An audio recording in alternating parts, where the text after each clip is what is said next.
The alarm screamed through every corridor of Cravo Station, cutting through the usual hum of commerce and diplomacy that filled the massive structure. Commander Jake Morrison ran toward the command center, dodging panicked civilians from a dozen different species who rushed in the opposite direction. The station shook as another blast hit the outer shields. Jake burst through the command center doors to find controlled chaos. Station Director Velkthor stood at the center console, his forearms moving across different displays, while his translator barked orders in multiple languages. Morrison, thank the stars, Velkthor said, his scales shifting to a pale blue that Jake had learned meant fear. The Vorten separatists caught us completely off guard. Jake moved to the tactical display and felt his stomach drop. 20 Vorten warships surrounded the station in a perfect siege formation. The station's defensive platforms were already half destroyed, and the shields were dropping fast. Where's the Council fleet? Jake asked, already knowing the answer would be bad. 3 days out at maximum speed, Velkthor replied, his voice heavy with defeat. We have maybe 12 hours before shields collapse completely. Ambassador Lisa Chun arrived moments later, still wearing her formal diplomatic robes from the trade summit she'd been attending. Her calm expression didn't match the dire situation, but Jake had worked with her long enough to see the tension in her jaw. Have they made demands? Lisa asked. Surrender within 12 hours, or they destroy the station. Velkthor said, they want to make an example of us, to show the Council cannot protect its territories. How many civilians? Jake asked. 70,000, Velkthor said quietly. We're evacuating, but they're targeting the transport ships. Jake watched the tactical display update as another civilian transport exploded. 50 lives gone in a flash of light. We need to get our people out, Lisa said. How many humans on station? 230, Jake replied. Most are merchants and their families. Get them to docking bay 7. Lisa ordered. I'll coordinate with other species representatives for a joint evacuation plan. Jake nodded and opened the station-wide channel. To all human residents, his voice remained steady as he gave evacuation instructions. Even as the station shook from another barrage over the next 6 hours, Jake worked without rest. He helped families gather their belongings, guided people through damaged corridors, and personally carried an elderly man who couldn't walk fast enough. The human community on Cravo Station was small, but they looked out for each other. By the time he returned to the command center, the situation had grown worse. Half the evacuation transports had been destroyed. The Vortens weren't even trying to capture ships anymore. They were simply killing anyone who tried to leave. This is a massacre, Velkthor said, his scales now a sickly gray color. The Council will respond, but we'll all be dead by then. Lisa stood at the communications console, her hands gripped tight on the edge. She had been trying every diplomatic channel available, but the Vortens refused to even respond. I'm sorry, Velkthor said, turning to face the two humans. I know your government tried to warn the Council about the Vorten threat. We should have listened. Jake exchanged a glance with Lisa. Earth had indeed warned the Galactic Council that the Vortens were becoming more aggressive, but the Council had dismissed human concerns as inexperienced paranoia. How long until they make good on their threat? Jake asked. 4 hours, Velkthor replied. Then they'll start destroying sections of the station, killing everyone aboard. The command center fell silent, except for the quiet beeping of consoles and distant explosions. Jake moved to the observation window and stared out at the Vorten fleet. Their ships were massive and powerful, built for intimidation as much as combat against the station's limited defenses. They were unstoppable. I've sent messages to Earth, Lisa said quietly, moving to stand beside Jake. But our nearest fleet is 5 days away. We won't last that long, Jake replied. Lisa nodded. A reflection in the window showing the same resigned acceptance that Jake felt. They're both known the risks of living this far from human space. There is one thing, Jake said after a long moment. What? Lisa asked. It's probably nothing, Jake said. But 3 months ago, long-range sensors picked up some strange readings in the outer drift. Strange how? Lisa asked. Energy signatures that didn't match any known species. Jake explained. Command dismissed it as sensor errors or natural phenomena. But I've been monitoring that sector, and the readings have been getting stronger. You think someone's out there? Lisa asked. Maybe, Jake said. Or maybe I'm just hoping. Before Lisa could respond, the sensor officer called out, Director, we're detecting a new contact entering the system. Velkther's scales rippled with confusion as he examined the readings. That's impossible, he muttered. There are no council ships within 2 days of here. It's not broadcasting any identification codes, the sensor officer continued. Configuration is unknown. Energy signature doesn't match our database. Jake felt something stir in his chest. Something he hadn't felt in hours. Hope, show me, he ordered. Moving to the sensor console, the display showed a single contact. Smaller than the Vorton warships, but moving with purpose. Its trajectory would bring it directly into the combat zone. There. Heading straight for us, the sensor officer said. Either they're suicidal or they don't understand what they're flying into. Hail them.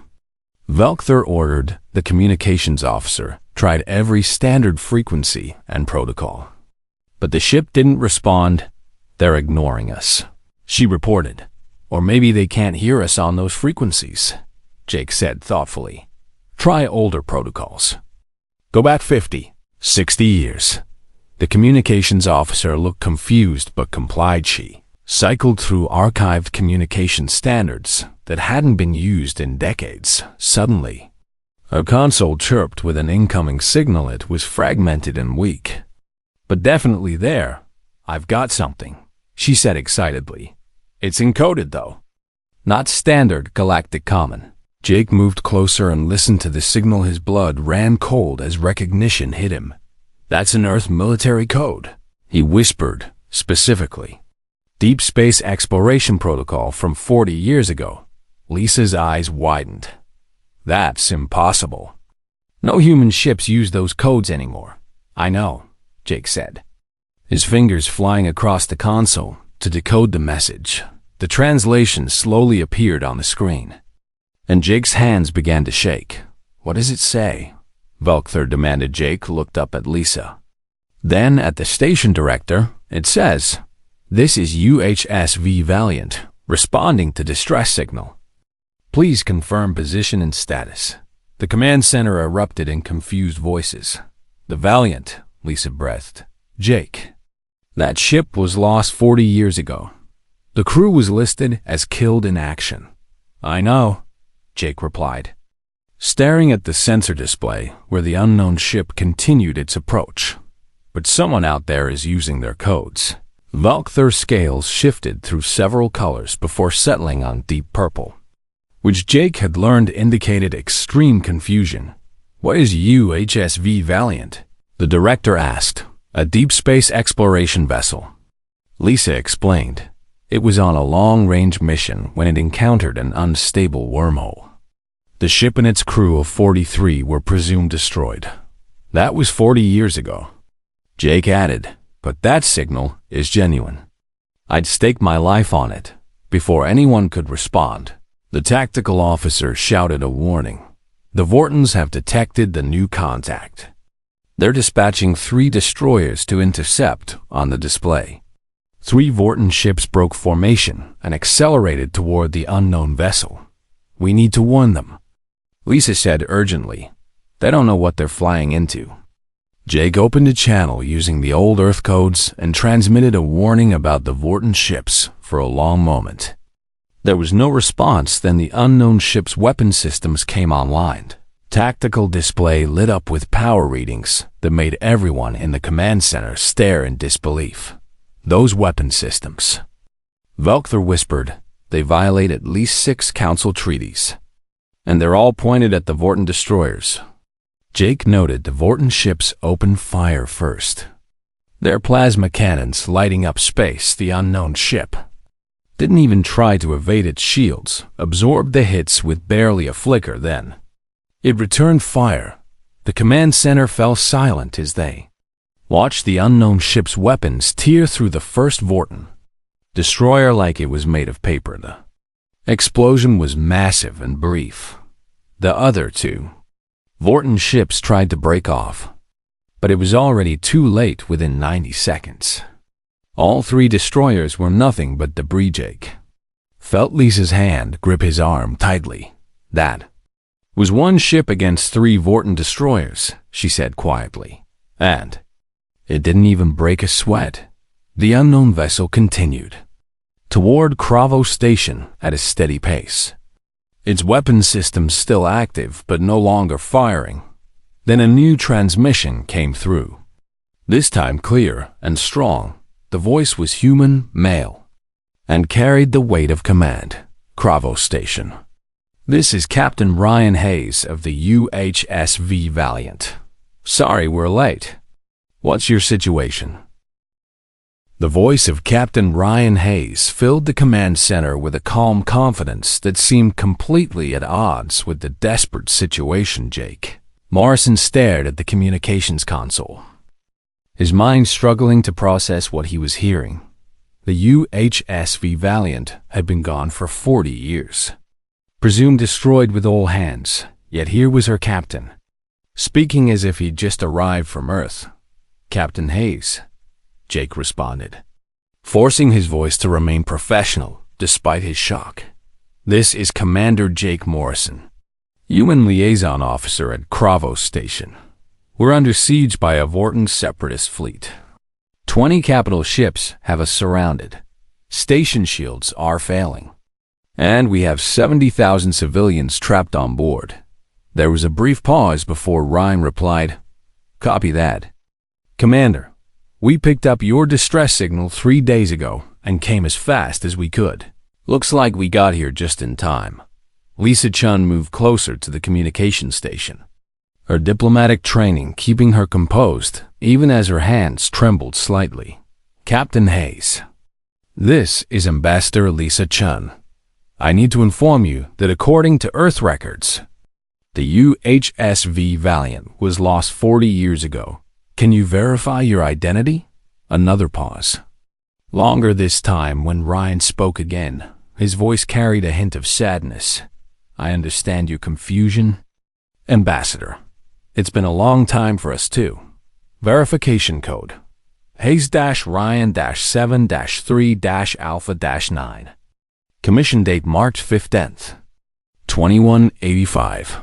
Jake quickly checked the historical records stored in the station's database. Every detail matched perfectly. Identity confirmed, he said quietly. Captain, where have you been? That's a long story, Commander. Ryan replied, short version. We encountered an unstable wormhole that pulled us into uncharted space. We've been trying to find our way home ever since. 40 years. Lisa whispered, You've been lost for 40 years. 40 years for you. Ambassador, Ryan said. For us, it's been about the same. Though time gets strange near some of the anomalies we encountered, we can swap stories later. Right now, you've got more immediate problems. Station Director Velkther, who had been listening in stunned silence, finally found his voice. Captain Hayes, this is Station Director Velkther. I must inform you that you are vastly outnumbered. The Vorten fleet consists of 20 warships, each more than capable of destroying your vessel. I appreciate your concern, Director, Ryan said. And Jake could hear the faint smile in his voice. But my crew and I have faced worse odds than this. We'll handle the Vortens. You focus on getting those civilians to safety on the tactical display. The Valiant continued its approach toward Cravo Station. The Vorten fleet was beginning to react. With several ships moving to intercept positions, Admiral Krenth, the Vorten commander, broadcast on an open channel. His voice was harsh and filled with arrogance. Unidentified human vessel. You have destroyed 3 of my ships. Surrender immediately or be destroyed. This is your only warning. Ryan's response was immediate and utterly calm. Admiral Krenth. This is Captain Ryan Hayes of the UHSV Valiant. You are currently engaged in an illegal siege of a civilian station. You have 30 seconds to withdraw your forces, or I will be forced to remove them. The command center fell silent. Even the background noise of systems and alerts seemed to fade. Admiral Krenth's laughter came through the speakers. Cool and mocking. 1 ship against my entire fleet. Your human arrogance knows no bounds. You have chosen death. So be it, Ryan replied, his voice still maddeningly calm. Valiant out. The tactical display showed the Vorten fleet beginning to form up for a coordinated assault. 17 capital ships moved into attack positions while 3 remained near the station as a blocking force. Captain Hayes, please reconsider, Velkther urged. Your ship may be powerful, but you cannot win against those numbers. Director, with all due respect, you don't know what this ship can do, Ryan said. My crew and I have spent 40 years fighting our way through unknown space. We face species you've never heard of, survived situations that should have killed us, and learned things about warfare that the Galactic Council hasn't even dreamed of. The Vortens are about to learn what happens when humans decide to fight. Jake felt a chill run down his spine. There was something in Ryan's voice, something hard and unyielding, that spoke of experiences no one in the Galactic Council could imagine. All personnel, clear the observation decks. Velkther ordered. This is going to get violent. The Vorten fleet opened fire space lit up with plasma cannons, missile launches, and energy beams as 17 warships unleashed everything they had at the single human vessel. The sensor displays went wild with energy readings. They're going to tear that ship apart, the tactical officer said, unable to hide the horror in her voice. But when the light faded and the sensors cleared, the Valiant was still there. Its shields had held against the entire barrage without even flickering. Impossible. Velkther breath.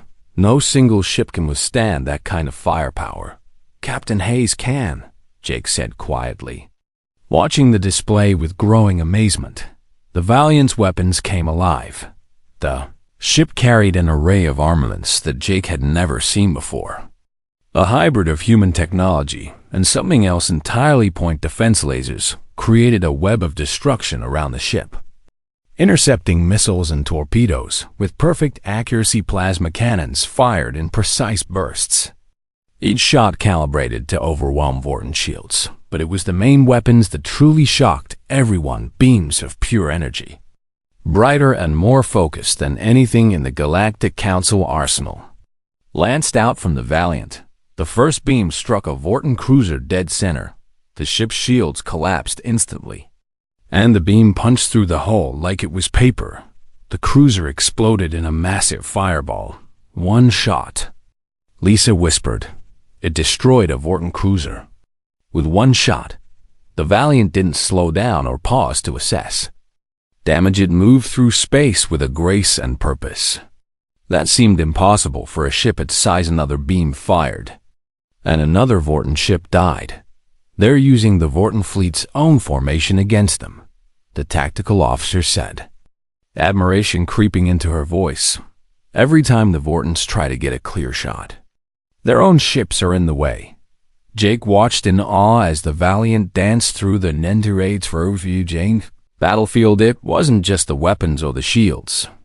It was the way the ship moved. Whoever was piloting knew exactly when to accelerate, when to turn, when to use the enemy's mass and momentum against them. How is this possible? Velkther asked. How can one crew be this effective? They've had 40 years to practice, Lisa said softly. 40 years fighting unknown enemies in unknown space. They've become something the galaxy has never seen before. The Vorton fleet was in chaos now. Admiral Krent screamed orders over open channels, demanding his ships maintain formation and focus fire, but the Valiant was everywhere at once. Never where the Vortons expected, another cruiser exploded, then a destroyer within 10 minutes. The Vorton fleet had lost 6 ships. "They're going to win," Jake said, disbelief and hope mixing in his voice. One human ship is going to defeat an entire Vorton fleet. But the Vortons weren't finished yet. Admiral Krent, desperate and furious, made a tactical change. 3 of his remaining ships broke off from engaging the Valiant and turned toward Cravo Station. There, targeting the station, the tactical officer shouted, "Shields are almost gone. We can't survive a direct assault." Jake's heart sank as he watched the Vorton ships accelerate toward them. Their weapons were charging, preparing to unleash devastation on the helpless civilians. Then the Valiant moved. The ship accelerated so quickly that the sensors barely tracked it. It positioned itself directly between the Vorton ships and Cravo Station captain. "No," Lisa called out. "You'll be caught in a crossfire. Protecting civilians is what we do." "Ambassador," Ryan replied calmly, "hang on. This might get rough." The 3 Vorton ships fired everything they had at point-blank range. The Valiant's shields flared bright blue as they absorbed. Hit after hit alarms sounded in the command center as energy readings spiked. "Their shields are holding," the tactical officer said, "but they're taking massive damage." The Valiant returned fire. Even while under assault, its weapons never stopped, never hesitated. One Vorton ship lost power and began to drift. Another took a direct hit to its reactor and exploded. The third tried to retreat, but the Valiant's guns found it anyway when the firing stopped. All 3 Vorton ships were destroyed or disabled. The Valiant's shields flickered and stabilized. "Damage report," Jake heard Ryan say over an open channel. A female voice responded, calm and professional. "Shields at 60%. Captain, hull breaches on decks 7 and 9. Already sealed. We're still in the fight. Good work." "Nicole," Ryan said, "let's finish this." The remaining Vorton fleet was down to 11 ships now, and their formation was in shambles. Admiral Krent's voice came over the channel again. But this time, the arrogance was gone. Fear had replaced it. "All ships, full retreat," he ordered. "Get us out of here." But Ryan wasn't going to let them escape that easily.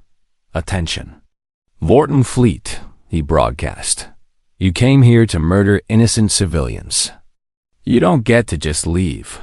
The Valiant pursued the fleeing ships, its weapons picking them off one by one. Some of the Vorton vessels managed to jump to faster-than-light speeds and escape.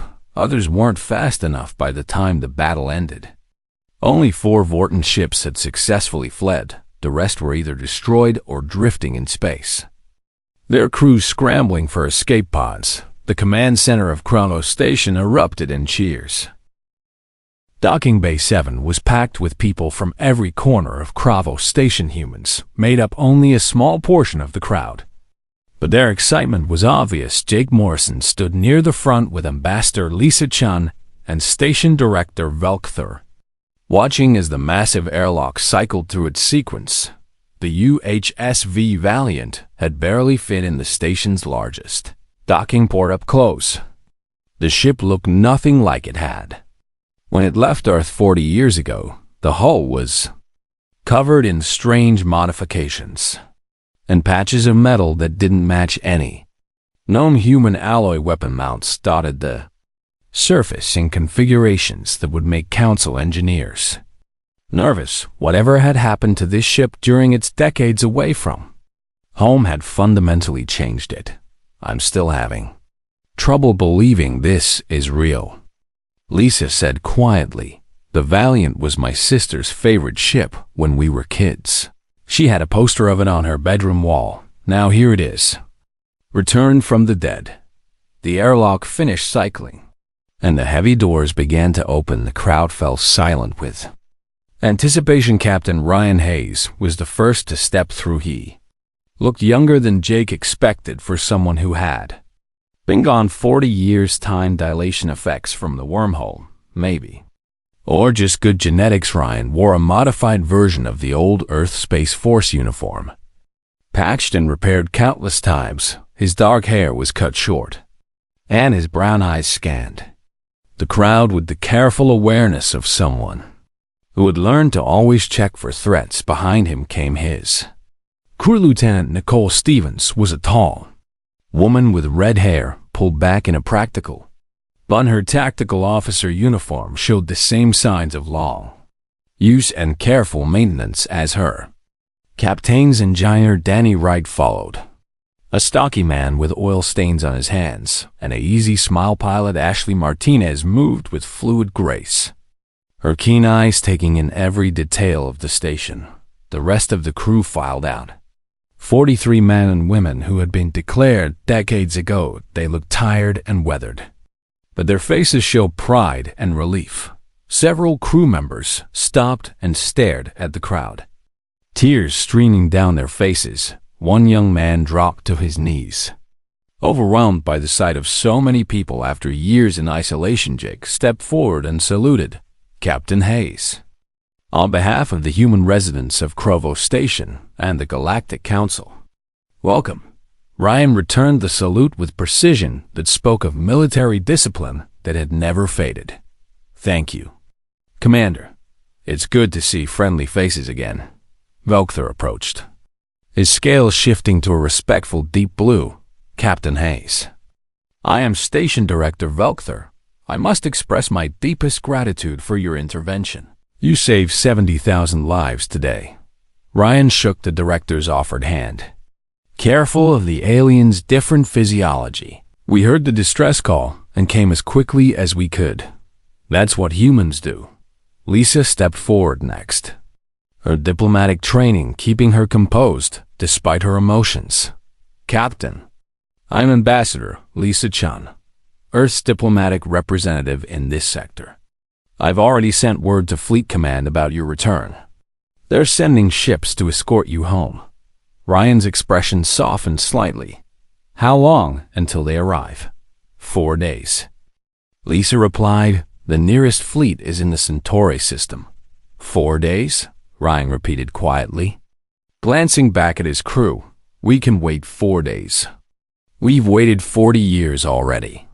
Jake led the group to a private conference room that Velkther had prepared. The valiant senior officers joined them, while the rest of the crew were shown to temporary quarters. Once everyone was seated, Ryan began his story. 40 years ago, the Valiant was on a deep space exploration mission near the outer drift. He said, we were studying gravitational anomalies when we detected what we thought was a stable wormhole. Command authorized us to send a probe through. The readings looked good, so I made the call to take the ship through ourselves. He paused, his hands clasped on the table. It wasn't stable. The wormhole collapsed as we were passing through.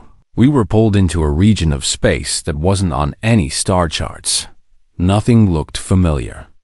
The stars were all wrong. Nicole Stevens picked up the story. We spent the first 6 months just trying to figure out where we were.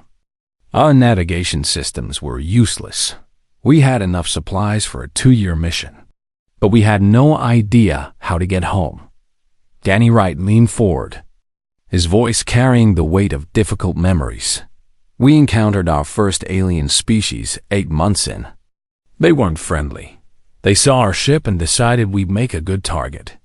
We barely survived that first engagement. Our weapons weren't designed for real combat. Ashley added, we were an exploration vessel, not a warship, but Captain Hayes had us strip down every system we didn't absolutely need and converted them to weapons and shields. Ryan continued the narrative. Over the next few years, we encountered 7 different species. Some were peaceful and willing to trade. We learned about their technology, their cultures, their history. Others were hostile, We had to fight our way through several territorial disputes. 40 years, Lisa said softly. You've been at war for 40 years. Not constantly, Ryan replied. There were long stretches of peace. We found a few friendly civilizations that helped us. The modifications you see on the Valiant are a combination of technologies from different species. This hybrid power system came from the Kellerth, a race of engineers who took pity on us. The shield generators are based on Theran technology. The weapons are our own design, but they use principles we learned from multiple sources. Velkther had been listening intently, his scales rippling with various colors as different emotions passed through him. Captain, I must ask an uncomfortable question. The weapon systems on your vessel are extremely powerful. They violate several Galactic Council treaties regarding military armament. Ryan's expression hardened slightly. Director, with all due respect, the Galactic Council's treaties didn't mean much where we were. We had to survive. And that meant building weapons that could protect us against any threat. I understand your concern, and I'm willing to discuss this with Earth's government when we return. But I won't apologize for keeping my crew alive. I'm not asking you to apologize. Velkther said quickly, I'm simply stating facts that will need to be addressed. Understood. Ryan replied. Jake had been studying the crew members, noticing details that told stories of hardship and perseverance. Captain, can I ask how you maintained discipline and morale for 40 years? Ryan smiled. The first genuine smile Jake had seen from him. That's the easy part. Commander, we became a family. When you're the only humans in an entire region of space, you either pull together or fall apart. We chose to pull together. Nicole spoke up, her voice warm with affection. We celebrated birthdays, holidays, and milestones. Danny here taught half the crew how to play guitar. Ashley started a book club that's still going strong. We have marriages and... Yes, children. Children, Lisa said, her eyes widening. You have children on your ship. 4. Ryan confirmed, born during our journey. They've never seen Earth. Never met another human outside our crew. They're going to have quite an adjustment ahead of them. The weight of that statement settled over the room. These weren't just explorers who had found their way home. They were refugees from another corner of space, changed by decades of experiences that no one else could truly understand. Captain, why didn't you head straight for Earth? Jake asked. You clearly knew where you were. Your navigation systems were working. Ryan met his gaze steadily. We picked up Kravo Station's distress signal 3 days ago. We were about a week from reaching human space. But when we heard that civilians were in danger, the crew voted unanimously to divert and help. That decision cost you days. Lisa noted, your families have been waiting 40 years to see you. And they'll wait a few more days, Ryan said firmly. We don't leave people in danger. Not when we can help. That's not negotiable. Velkther's scales turned a deep purple color that Jake had learned indicated profound respect. Captain Hayes, your crew's actions today will be remembered for generations. You faced overwhelming odds without hesitation. You protected civilians at great risk to yourselves. This is the highest form of courage. We did what anyone should do.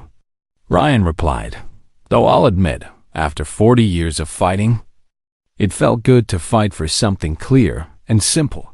No political complications. No territorial disputes. Just people who needed help.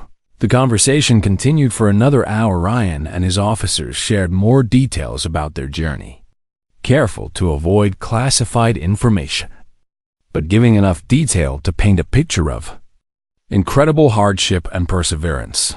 They had fought pirates and raiders. They had negotiated with alien empires. They had discovered new physics principles and engineering techniques. They had survived disasters that should have destroyed them, and through it all, They had held on to their humanity and their principles as the meeting wound down. Lisa made arrangements for the crew's needs medical care for those who needed it. Proper food, communication equipment to send messages to Earth Captain. "There's one more thing," Velkthur said as everyone prepared to leave. "The Vorten separatists will want revenge for their losses today. Your ship made them look weak. Let them come." Ryan said simply, "We'll be here for 4 days waiting for the Earth fleet. If the Vortens want another lesson, we're happy to provide it." Jake walked Ryan and his officers back to the docking bay. Along the way, station residents stopped to thank them, to shake their hands, to simply see the humans. The Galactic Council fleet arrived at Cravo Station 2 days after the battle. Admiral Greg Peterson commanded the human contingent. 3 cruisers and 2 destroyers that represented Earth's growing military presence in Council Space's ships took up protective positions around the station while he transferred over to meet with the legendary crew. Everyone was talking about. Jig Morrison watched from the observation deck as Peterson's shuttle approached. The Admiral had sent several messages ahead, each one more excited than the last.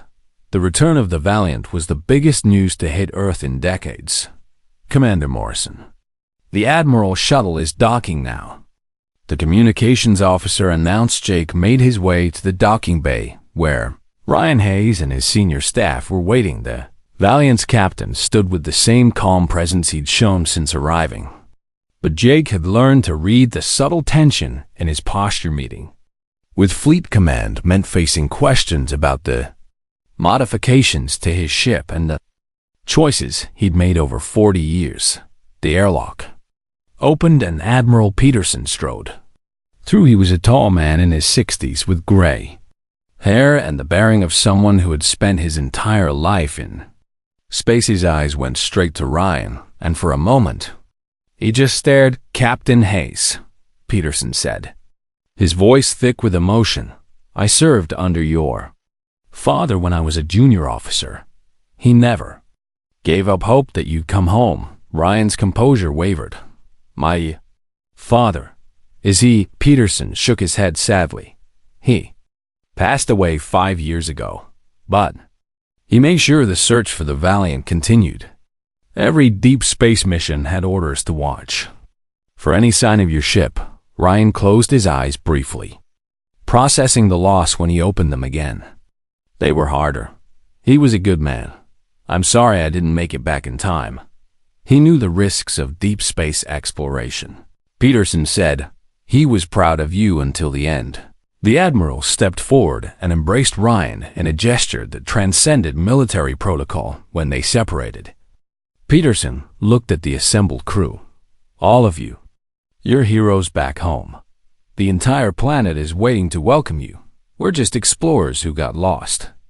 "Sir," Nicole Stevens said quietly, "explorers who fought your way through unknown space for 4 decades and came home to save 70,000 lives." Peterson countered, "That's not just survival. That's excellence." He turned back to Ryan. "Captain, I need to discuss your ship. The weapon systems you've installed are causing quite a stir in Fleet Command." "I imagine they are," Ryan replied. "We're willing to share everything we've learned. But I need assurances that my crew won't be punished for doing what was necessary to survive." Peterson smiled. "Punished?" "Captain, Fleet Command wants to give you all medals and then pick your brains about every technological advancement you've made. The political types are nervous, but the military leadership understands exactly what you accomplished over the next several hours." Ryan and his officers presented detailed reports about their journey. They had documentation of every species they'd encountered, every technological discovery, every tactical lesson learned in combat. Danny Wright explained the hybrid power systems that allowed the Valiant to generate 3 times the energy of a standard Council warship. Nicole Stevens walked through their weapon systems, carefully detailing which components came from alien technology and which were human innovations Ashley Martinez demonstrated. Navigation techniques they developed for traveling through unstable regions of space. The information was staggering. 40 years of accumulated knowledge that could advance human technology by decades, but it was Ryan's tactical analysis that truly captured Peterson's attention. The Galactic Council fights wars like they're playing chess, Ryan explained, displaying a tactical map, predictable movements, standard formations, rules of engagement that prioritize minimizing losses over achieving objectives. It works fine when everyone follows the same rules. But the species we encountered out there don't follow those rules. They fight to win, by any means necessary. He pulled up recordings from the battle with the Vorton fleet. Watch how we moved through their formation. Council doctrine says you never put yourself between enemy ships because you'll be caught in crossfire. But if your shields are strong enough and your targeting is precise enough, being in the middle of their formation makes you harder to hit and easier to pick them off one by one. Peterson studied the recordings with growing amazement. You're using their mass against them. Their own ships become obstacles. Exactly. Ryan confirmed, and we're constantly moving, never staying in one position long enough for them to coordinate their fire. It requires split-second timing and absolute trust in your crew. But it works. This is brilliant, Peterson said. Unconventional, aggressive, and completely at odds with Council military doctrine. But brilliant. We learned from the best teachers. Necessity and survival, Ryan said. When you're outnumbered and outgunned, you can't afford to fight fair. The discussion continued for hours, with Peterson's staff taking notes on everything finally. The Admiral stood and stretched. Captain Hayes, I think we have enough to keep our analysts busy for months. But there's one more thing I need to address. He pulled out a datapad and handed it to Ryan. These are orders from Fleet Command. The Valiant is to be escorted back to Earth for a full refit and evaluation. Your crew will be given medical examinations, psychological assessments, and then extended leave. Ryan read through the orders carefully, and after that, the Valiant will be recommissioned as an active military vessel. If you are willing to take command again, Peterson said, Fleet Command wants to build more ships based on your designs. They're calling it the Valiant class. Fast, heavily armed, and designed for deep space operations. You'd be training the next generation of crews. Ryan looked at his officers, who had gathered around to hear the news. What do you all think? Danny spoke first. I didn't spend 40 years keeping this ship running just to retire. Captain, I'm in. Nicole nodded. Someone needs to teach these Council fleets how to actually fight. Might as well be us, Ashley grinned. I've gotten used to flying the best ship in the galaxy. I'm not about to give that up. One by one, the crew members voiced their agreement. They had become so much more than a crew. They were a family bound by shared hardship, and triumph. Ryan turned back to Peterson. Then we accept. Admiral, the Valiant and her crew are ready to serve. The following 2 days passed quickly. The Valiant's crew spent time with the station's residents, sharing stories and building friendships. The human civilians on Cravo Station treated them like celebrities. But Ryan's crew remained humble and approachable. Jake found Ryan in the observation deck late one evening. Captain stood alone, staring out at the stars. Couldn't sleep, Jake asked. Too many thoughts. Ryan admitted 40 years is a long time to be away. I keep wondering what else has changed. Jake joined him at the window. A lot has changed. Captain, Earth has expanded into 12 new systems. We have 3 times as many people living off-world as when you left. Technology has advanced in ways you'll barely recognize. But some things haven't changed. We still value courage, honor, and the willingness to help others. Ryan smiled slightly. That's good to hear. For a while out there, I wondered if we'd forgotten what it meant to be human. If survival had stripped away everything else. But your crew proved that wrong. Jake said, you could have gone straight home. You could have prioritized your own reunion with Earth over helping strangers. But you didn't. Couldn't. Ryan corrected. My crew wouldn't have let me even if I'd suggested it. We heard people in trouble, and we responded. That's not heroism. That's just being decent. They stood in comfortable silence for a while. Watching ships move around the station finally, Ryan spoke again. Commander, can I ask you something? Of course. What's Earth really like now? Is it still home? Jake considered the question carefully. I think home is less about places and more about people. Your crew. Your families. The humans who never forgot about you. Earth will be different. But the people waiting for you are still the same in the ways that matter. Ryan nodded slowly. I hope you're right. I've told my crew so many stories about Earth over the years. I'd hate for the reality to disappoint them. I don't think it will. Jake assured him, Earth has grown, but its heart hasn't changed. The next morning, the Earth fleet prepared to depart. The entire station turned out to say goodbye to the Valiant, and her crew Valthor presented Ryan with a Medal of Honor. The highest civilian award the Galactic Council could bestow Captain Hayes. You and your crew have reminded us all of what it means to stand up for others. The director said, Cravo Station will never forget what you did for us. Ryan accepted the medal with quiet dignity. Director, serving with your people has been an honor. We came here as strangers, but we leave as friends. Lisa-chan stepped forward next. Captain, I've received word from Earth. Your family is waiting at the orbital station. They've been preparing for your arrival for days. Ryan's hands trembled slightly as he took the information. Thank you, Ambassador, for everything. The crew filed back onto the Valiant for the last time before heading home. Jake walked with Ryan to the airlock. Captain, it's been an honor serving with you, even briefly. The honor is mine. Commander, Ryan replied. You and your team made us feel welcome when we needed it most.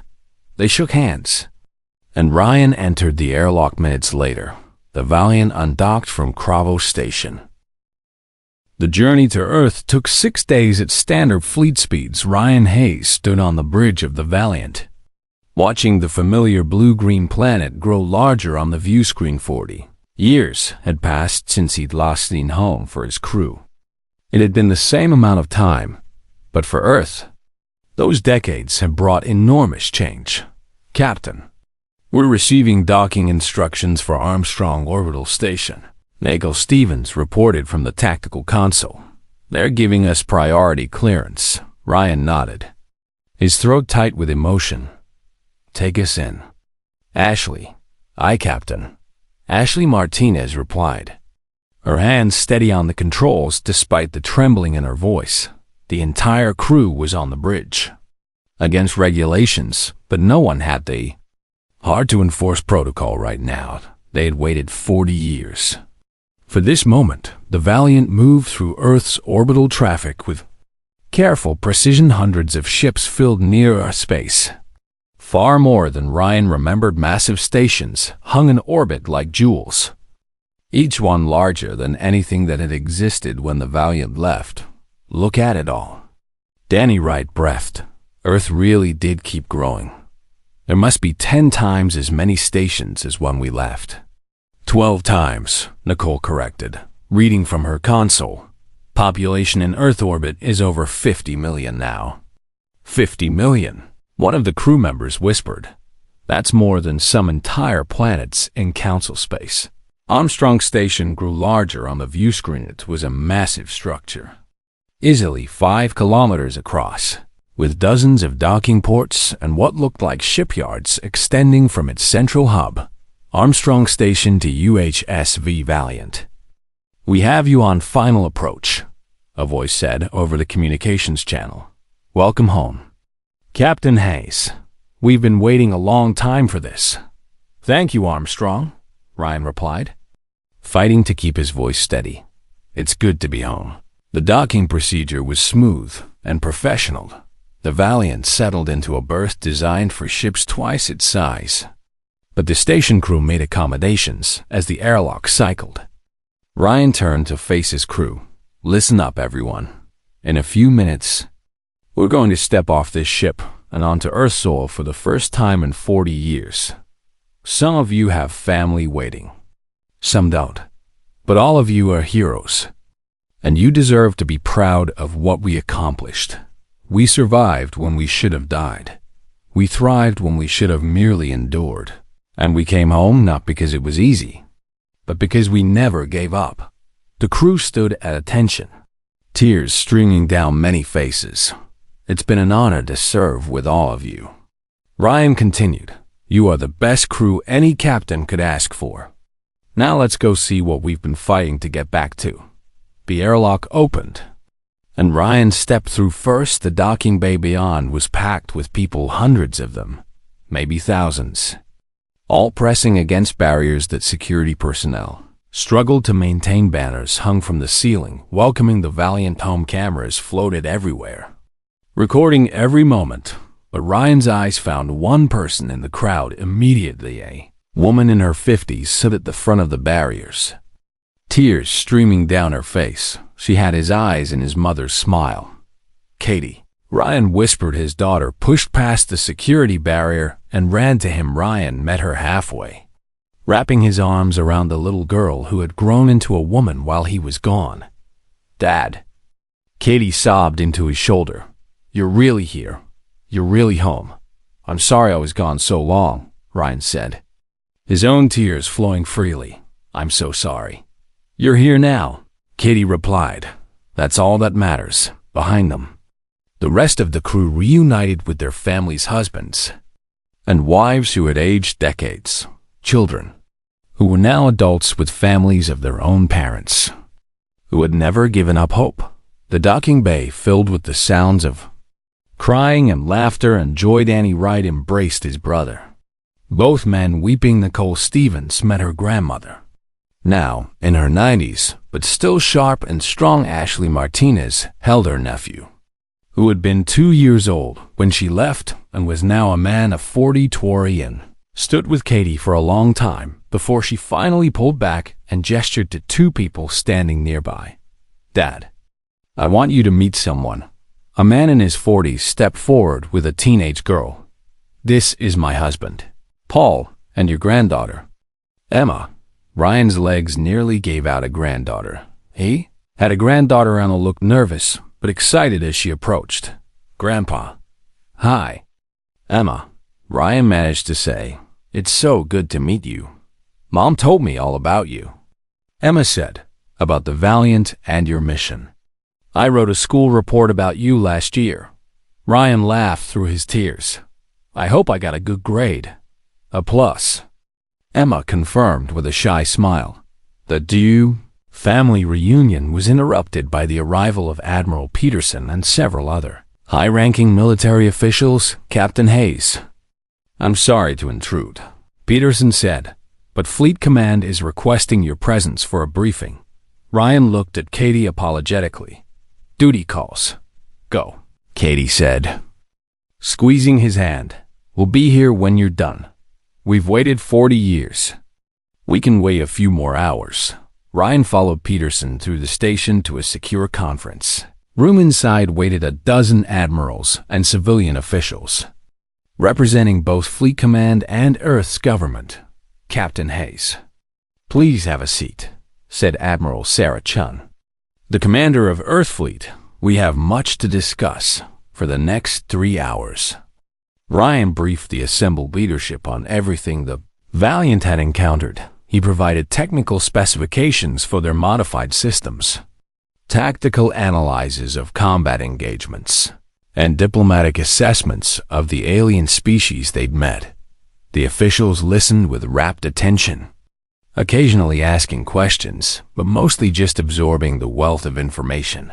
Captain, your ship has technology that's decades ahead of our current fleet, Admiral Chun finally said. The hybrid power systems alone would revolutionize our energy production. And your weapon systems are more powerful than anything we fielded. We learned from necessity. Ryan replied, every modification was made because we needed it to survive. We understand that, said a civilian official named Marcus Gray. But you must understand what this means politically. The Galactic Council has strict treaties about military armament. Your ship violates at least 6 of them.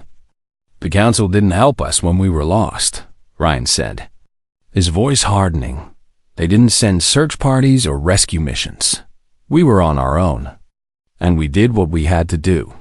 I'm not apologizing for that, nor should you. Admiral Chun said quickly, but we need to figure out how to handle this diplomatically. The Council will want answers, then tell them the truth.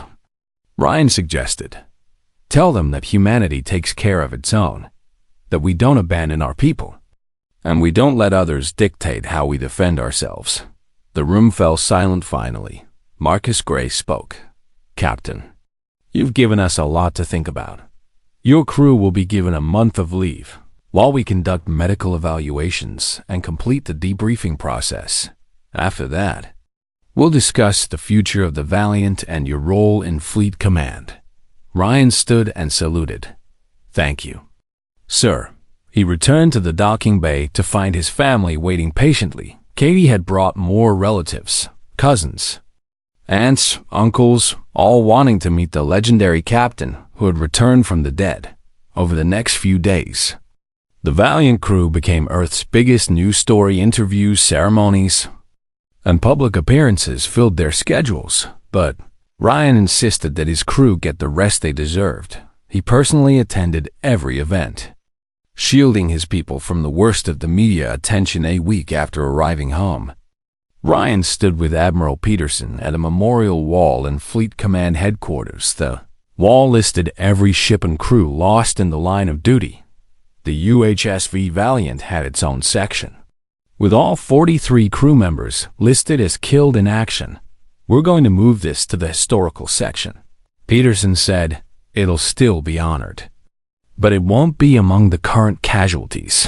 Ryan ran his fingers over the engraved names. I want to add 4 more names. Peterson looked confused. Your crew is all here, not the crew we started with. Ryan said, 4 people died during our journey. 2 in combat, 1 from illness, 1 in an accident.